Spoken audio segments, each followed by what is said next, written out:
Isang kongresista emosyonal na humarap sa media matapos ang kanyang privilege speech.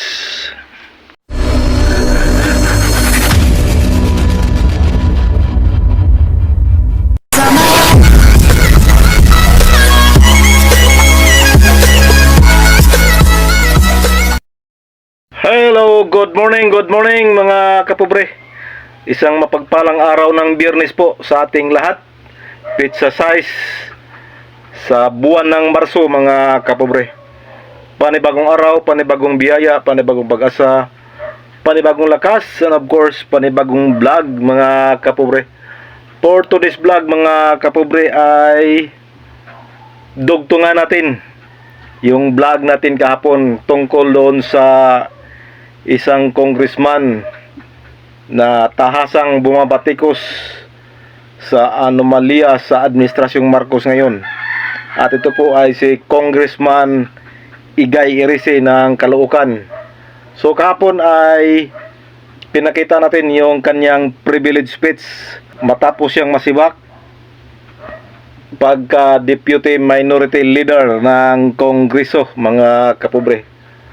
At ngayon nakita natin sa panayam sa GMA7 mga kapobre ay emosyonal pong humarap sa media itong si Congressman Igay Erice. At ang kanyang hinanakit ayon pa rin yung kanyang pagkatanggal bilang Deputy Minority Leader at inakusahan niyang si Congressman Sandro Marcos ang nasa likod ng kanyang pagkasibak mga kapobre. Dahil doon sa mga batikos niya sa administrasyon. Take note mga kapobre, ito pong si Congressman Igay Erice ay hindi po ito pro Duterte. Kasi po si Congressman Erice ay isang haligi ng Liberal Party. Liberal Party po ito. Kasamahan to nila Congressman Laila de Lima, Mayor Leni Robredo, kasamahan to nila. So hindi po ito pro Duterte. Ang sa kanya lang ay talagang ayaw niya sa anomalya sa gobyerno. Kaya siya nagsalita at binatikos ang mga anomalya na kanya nakita sa administrasyon. So tunghayan natin tong panayam niya sa GMA7 mga kapobre. Here we go. Emosyonal na humarap si Caloocan Representative Egay Erice sa GMA Integrated News kaugnay sa pagkaalis niya bilang Senior Deputy Minority Leader. Alegasyon ni Erice, si House Majority Leader Sandro Marcos ang nasa likod nito dahil sa umunoy kanyang pambabatikos sa gobyerno. Nakatutok si Darlene Kai. Emotional. Kasi mahirap naman yung ginagawa ko eh. Mahirap talaga. Mahirap daw ang kanyang kalagayan ayon kay Caloocan Representative Egay Erice. Ang kanyang alegasyon, hindi independent ang minorya sa Kamara. Dahil ang kanilang nagiging leader, mayorya pa rin daw ang pumipili. At nasa likod ng kanyang pagkaalis bilang Senior Deputy Minority Leader, si House Majority Leader Sandro Marcos dahil sa kanyang pagbabatikos sa gobyerno. Inamin daw ito sa kanya ni Minority Leader Congressman Marcelino Libanan. Sabi niya sa akin, pare, hindi ko na kaya yung pressure ng itaas. Sabi ko, hindi, okay lang. Kasi alam ko na naman, matagal na kasing laging nagsasabi sa akin si Congressman Nonoy, si Minor Nonoy, na tuwing may mga speeches ako, may mga nakikriticize ako ng mga policies ng gobyerno, ay tinatawagan daw siya ni Majority Leader Sandro.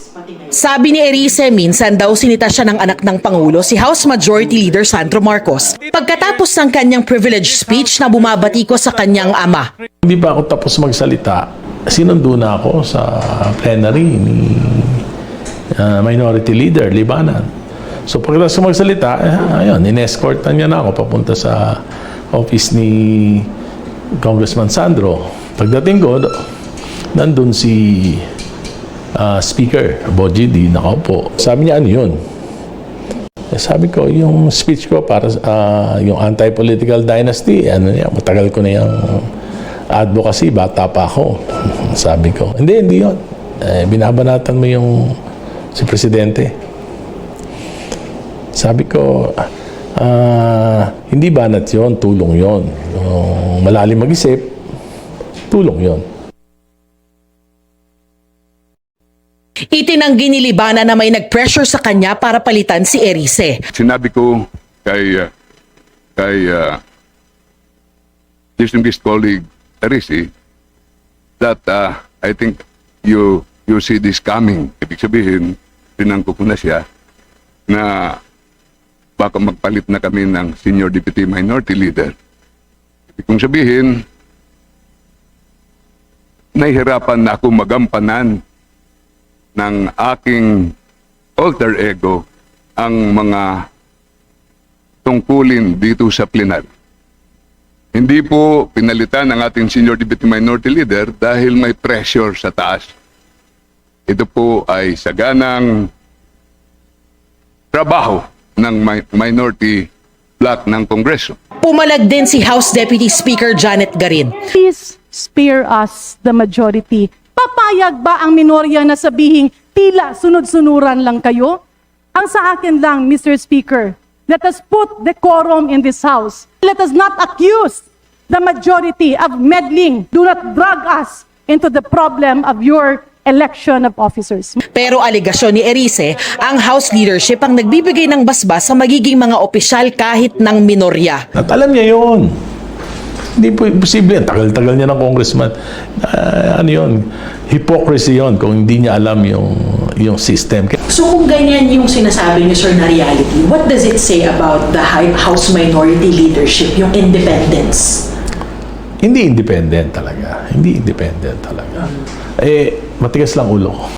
Patuloy na sinusubukan ng GMA Integrated News na kunin ang panig ni House Majority Leader Sandro Marcos at ng Malacanang tungkol sa mga sinabi ni Erice.